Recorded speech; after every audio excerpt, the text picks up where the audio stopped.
It's April the 9th, 1861, and Texas has just become the 7th state to join the new Confederate States of America. And the prospect of war is real and imminent. Governor Sam Houston, a staunch Unionist, has been removed from office, replaced by Lieutenant Governor Edward Clark. Clark has just received a requisition for 3,000 troops from the Confederate government. A week later, he'll receive another for an additional 5,000 men. Able-bodied men from all over the state are joining their county militia units, with names like the Texas Invincibles from St. Augustine County or the Bayou City Guards from Harris County. One of those young men was 18-year-old George Albert Bernard, who enlisted in the Lone Star Rifles in Galveston. George Bernard was born in 1843, and he was born on Galveston Island, Texas. And his mother, Julia, was born in England and came over to the United States and was married not too long after she arrived. And later she would get divorced. But George Bernard grew up and he wanted to be a mechanic, so that's why he was doing before the war, was before the Secession. And he went into a couple of business ventures with his mom into music.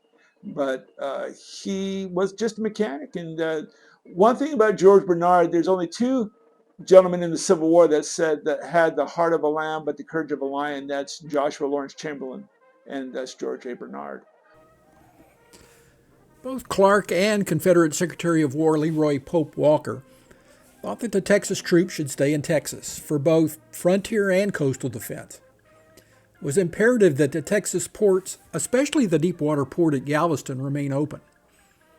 But after the fall of Fort Sumter, there was a rush of Texas men who wanted to go to the Eastern Theater to defend the Confederacy. 10 companies of men, primarily from East Texas, began the journey to Richmond without authorization. No one knew if the Confederacy would accept these Texas units. All of the companies that would become the 1st Texas Infantry Regiment straggled into Richmond between May and September of 1861. Many units marched to Shreveport or Alexandria, Louisiana, proceeded by riverboat to New Orleans, and then by train to Richmond. The towns along the way opened their arms to the traveling Texans. The Reagan Guards from Anderson County were treated to a 4th of July barbecue in Shreveport, Louisiana. George Bernard and the Lone Star Rifles proceeded by steamboat and rail from Galveston to Sabine, and then marched 150 miles through the muck to New Iberia, where they boarded steamboats and rail cars again to get to New Orleans, as reported in the August 16th edition of the Times-Picayune newspaper.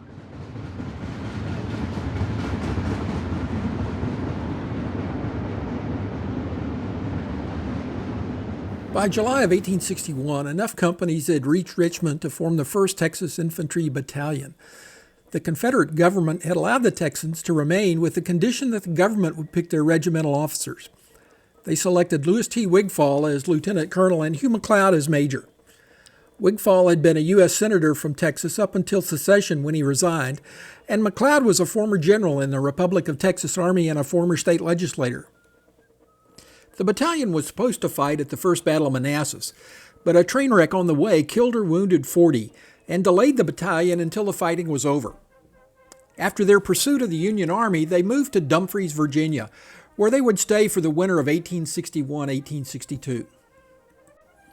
Meanwhile, back in Texas, enlistments continued. The Confederate government had requisitioned an additional 2,000 men to fight in Virginia. 2,000 men are roughly 20 companies of 100 men each, or 2 infantry regiments. These would become the 4th and 5th Texas Infantry. Governor Clark had also issued an executive order to establish camps of instruction. One of those camps was named after the governor, Camp Clark in Guadalupe County. We're here on the banks of the San Marcos River in Guadalupe County at the location of Camp Clark. It was here that volunteer recruits were housed, trained, and equipped to the extent that they could be with the weapons that they brought with them or that were requisitioned from local civilians. The camp, commanded by Robert Thomas Pritchard Allen, who'd established the Bastrop Military Institute, provided plenty of shade and fresh water for the recruits. It was here that some of the units that would become part of the 4th Texas Infantry, including the Guadalupe Rangers, trained and drilled before moving to Camp Van Dorn in Harrisburg, where they waited for transport to Virginia. One of the new recruits to muster in at Camp Clark was Valerius Cincinnatus Giles, known as Val, who joined the Tom Green Rifles, being organized by the former mayor of Austin, Benjamin Franklin Carter. Val was a 19-year-old farmer who had moved to Texas with his parents in 1849. When the war broke out, his eldest brother William had joined the 10th Texas Infantry, and middle brother Lewis had joined the 8th Texas Cavalry, Terry's Texas Rangers. He tells the story in his book, Rags and Hope, that just before he left, his father took him to Austin to buy him a new hat because he didn't like the cap that Val had. He took him to the Sampson and Hendricks store on Congress Street and bought Val the best hat in the store. 120 miles away in Washington County, Jerome Robertson, a popular physician in Independence, Texas, was recruiting a company of men called the Texas Aids. One of those recruits was the 37-year-old mayor of Independence and father of 3, Tacitus Thomas Clay, known as Taz. Clay was the son of Nestor Clay, one of Washington County's pioneers. Taz was mustered into the Aids on August 3, 1861. As his last act as mayor of Independence, Clay went to the town square and cut down the Liberty Pole with the U.S. flag. The Independence men went by train to Harrisburg, where they were officially mustered into the Confederate States Army on September the 7th. Jerome Robertson was elected captain and Taz Clay lieutenant. Harrisburg, just east of Houston on the Buffalo Bayou, was the home of Camp Van Dorn, named after Brigadier General Earl Van Dorn. Camp Van Dorn was selected as a staging area for all of the companies moving to Richmond. By late July and early August, most of the companies had consolidated in Harrisburg. Summer in Harrisburg, with its heat and humidity and inadequate water supply, didn't lend itself to housing large groups of men, much less training and drilling in the dead of the southeast Texas summer.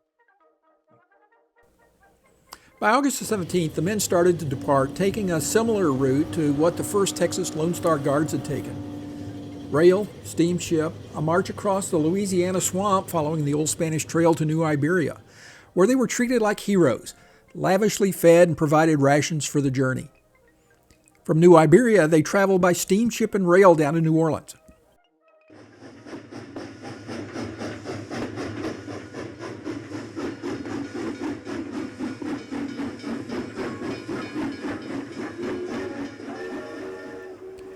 The first 5 companies, which would become the 4th Texas Infantry, left New Orleans on September the 1st for the 1,200-mile journey to Richmond.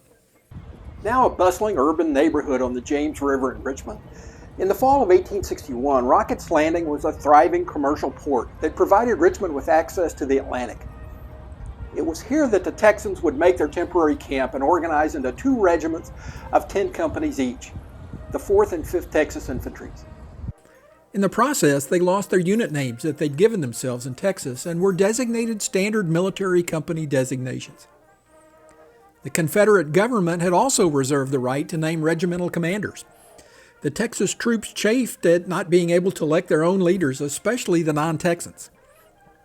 Louis Wigfall, who was already the commander of the 1st Texas Battalion, was promoted to colonel to lead the 1st Texas Infantry Regiment, with Major McLeod being promoted to lieutenant colonel.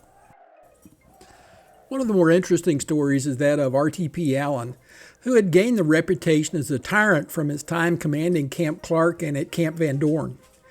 He was named the first commander of the 4th Texas Infantry, but there was such a backlash that the troops literally ran him out of camp. John Bell Hood, who would go on to become one of the most famous generals in the Confederacy, was named to replace him and promoted to colonel. James J. Archer, a lawyer from Maryland and a veteran of the Mexican War, was selected to command the 5th Texas Infantry. And the Texans again chafed at being led by a non-Texan. Many thought him to be a good man, but not right to command the Texans. But after some time, most accepted him for his military service. The men of the 4th also took a dislike to John F. Marshall, who had been the editor of the Austin State Gazette newspaper. Through his friendship with Jefferson Davis, he was appointed lieutenant colonel in the 4th Texas. Although a Texan, his inexperience was shown through immediately. something that was inexcusable in the eyes of the Texans. But he survived a petition for his resignation and would go on to lead the 4th after Hood's promotion to brigadier general. In the early part of October 1861, the 4th and 5th left their camp at Rocket's Landing and established a new camp about 4 miles east of Richmond called Camp Bragg, or Camp Texas by the Texans. There they spent their time training and participating in close order drills. On October the 22nd, 1861, Judah P. Benjamin, the new Secretary of War, assigned the 4th and 5th Texas Infantry Regiments to join the 1st Texas at Dumfries, Virginia, creating the new 5th Brigade in the 4th Division under the command of newly minted Brigadier General Lewis Wigfall. And the Texas Brigade was born.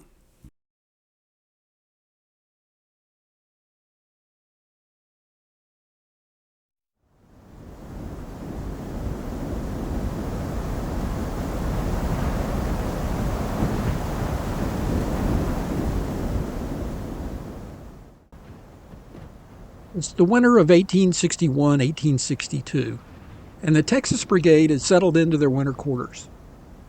They've been joined by the 18th Georgia Infantry, and now consist of the 1st, 4th, and 5th Texas Infantry Regiments and the 18th Georgia. The brigade is commanded by Brigadier General Lewis Wigfall.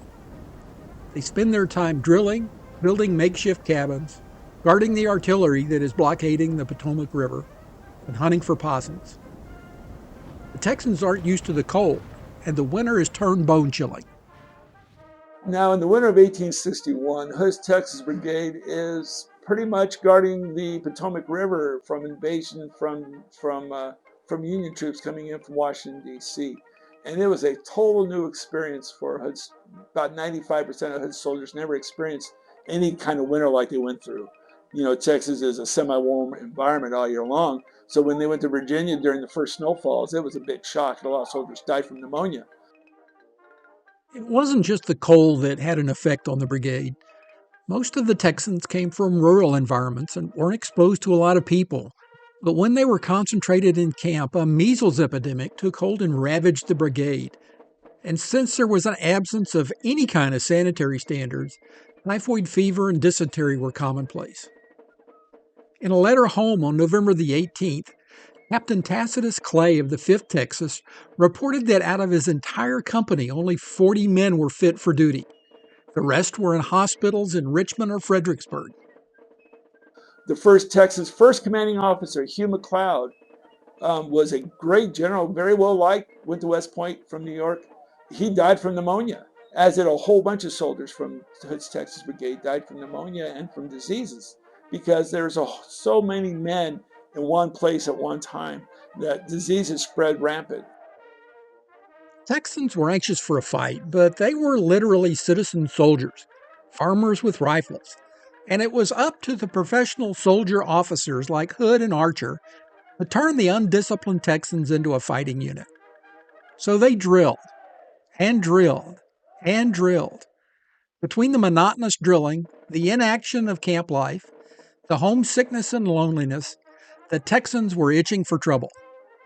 And Hood's Texas Brigade got bored with guarding the river against invasion. And so one night, soldiers of the 1st Texas said, let's create a little commotion. And so what they did is, after hours, after roll call, and after they were supposed to go to bed, soldiers of the 1st Texas snuck away from camp, took boats, and rowed across the river and pretended that they were attacking a Union camp. And so they got right next to a Union camp, and they did a bunch of war whoops and shots in the air, and that really, really startled the federal forces and Dan Sickles, who was in charge of the forces there.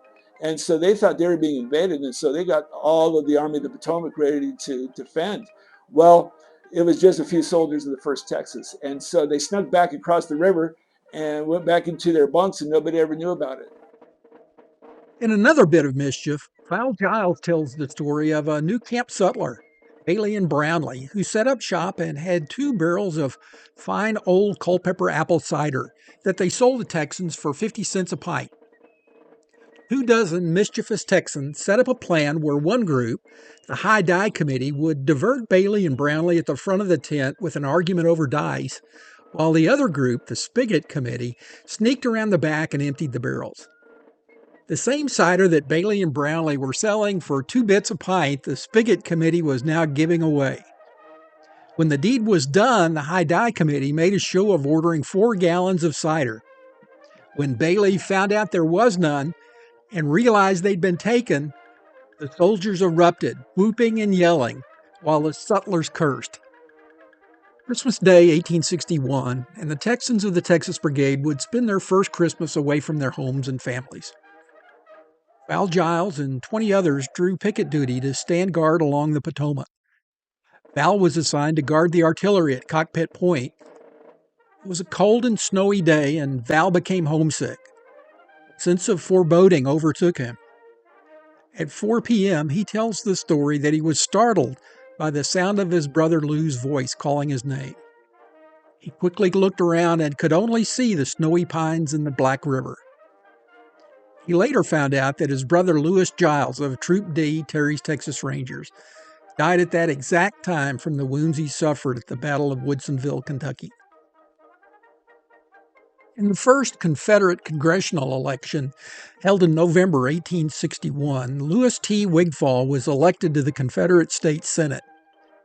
He resigned his commission on February the 20th, 1862, to take his seat in the first CSA congressional session. One thing about Louis T. Wigfall is that he was the first commanding officer of the brigade. He was made general, and it's a good thing. He never really led his men in battle because he liked his whiskey, and he was drunk a lot of the times. And when he always thought that there was a Union attack against the Texas Brigade, so they would fall into battle formation, and there was nothing going on. And so when he was elected to the Confederate Congress, it really saved the Hood's Texas Brigade from being led into slaughter, because Senator Wigfall, he had good intentions, but he never had any battle experience. And so when he was sent to the Congress, and John Bell Hood was made Brigadier General because he was Colonel of the 4th Texas, and then he was made commander of the Texas Brigade. That was about the best thing that ever happened to the Texas Brigade. But the winter of 1861 was boredom. One thing about it, though, is there was always some sort of yelling and against, the Potomac River. Some of it was very narrow. And so you had Union soldiers, kind of insulting the Texas soldiers, saying, "Yeah, we heard about you, Texas. We don't think you're as tough as you think you are." And the Texans would kind of just smiled and said, "Well, you'll see. And they did. And at Second Manassas, our Second Bull Run, on August 30th, 1862, they found out the hard way that the Texans were something. Yeah. With Wigfall leaving to go to the Senate, John Bell Hood was promoted to Brigadier General and selected to become the commander of the Texas Brigade.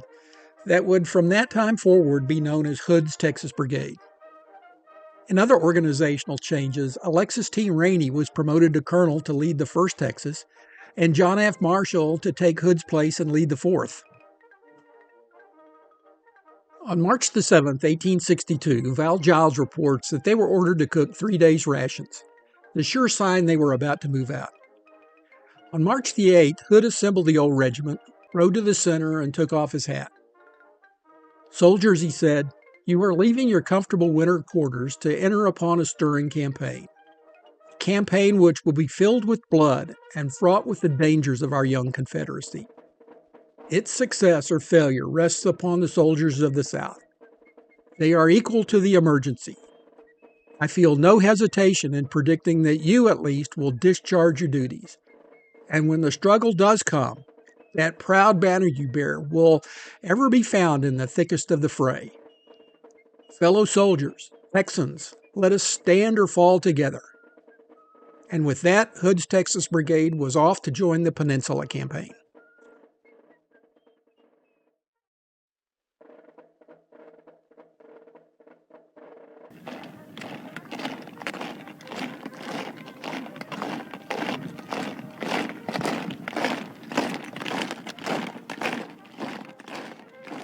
March the 8th, 1862, and the Texas Brigade is on the move. They were leaving their winter quarters behind and headed for Fredericksburg. To make the Union forces on the other side of the Potomac believe they were still in camp, they left most of their cabins and tents and much of their cooking supplies behind. The Texans marched 25 miles south through the cold and mud to cross the Rappahannock River at Falmouth and set up camp in the hills just west of Fredericksburg.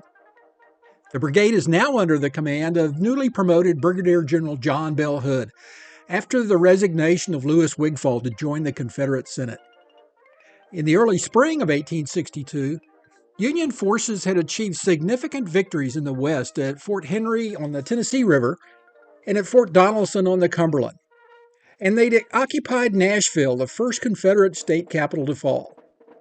But back in the East, Lincoln was still reeling from the disastrous loss at Manassas the previous year and was impatient with General George McClellan, often called Little Napoleon or Little Mac, for not making an attack on the Confederate capital at Richmond.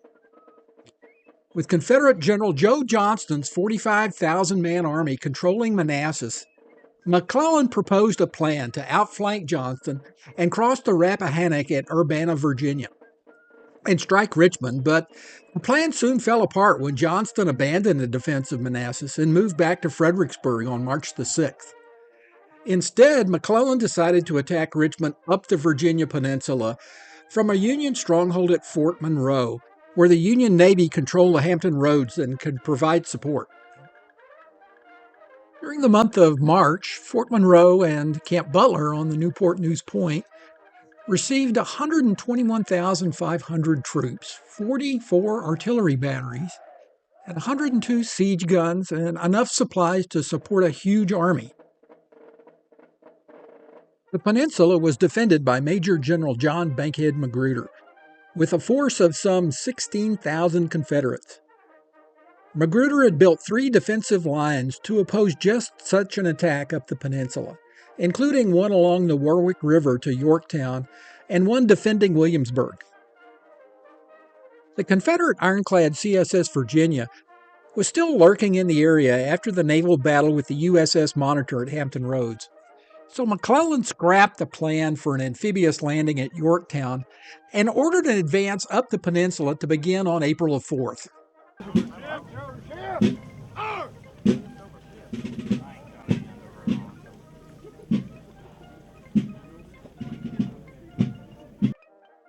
By April the 5th, Union forces had reached Magruder's Yorktown-Warwick River line.